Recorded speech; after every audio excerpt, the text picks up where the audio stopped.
When in doubt, remember to zoom out. What is your long-term look at this? Where do you think it's going to be? And how has it performed historically over the last 5-6 years versus other asset classes, regardless of the volatility?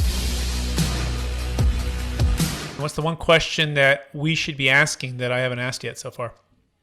What's the best question to be asking is, well, I get asked a lot is how much should I do, which I can't give an answer to, unfortunately. But what most folks think about in their retirement planning with a modern portfolio theory. So traditional was stocks, bonds, mutual funds.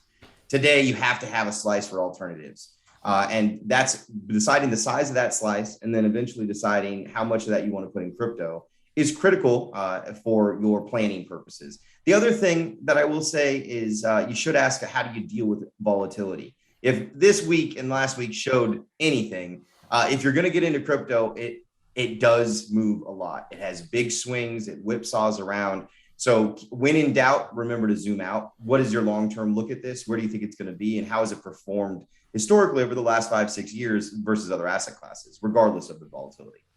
Okay, and I know you can't give percentages. And maybe, this is not, financial advice, and past performance is not a prediction of future results, and all those kind of things.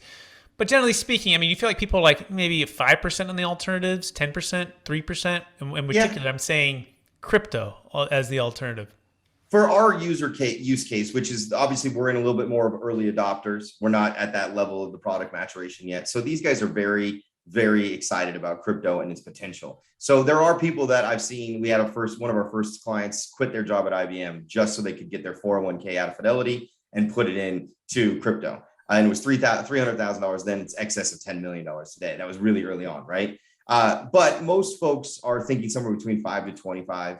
And you see that starting to grow. They'll start with something small like, hey, you know what? I got to do my contribution this year. Let's start there. And then based upon how they like the product, because they get excited, you've seen it, you go down the rabbit hole, you learn so much about crypto and you really see, wait a minute, this has the potential to change the world, and the world's in a place where it might need some economic changing. We're facing inflation, possible second, third recession in my lifetime, and I'm only 37, and geopolitical conflicts that are kind of driving headwinds against our economy today.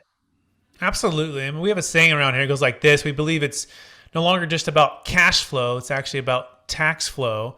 And to the extent that you don't have a tax plan and using what's available to us, that the IRS gives us to defer taxes, to grow your wealth tax-free with something like a Roth, or to eliminate estate tax by moving your ultra high net worth outside of your taxable estate, you're going to get hammered, right? And the hammering is unnecessary, right? If you're working with those that are going to help you solve those problems. So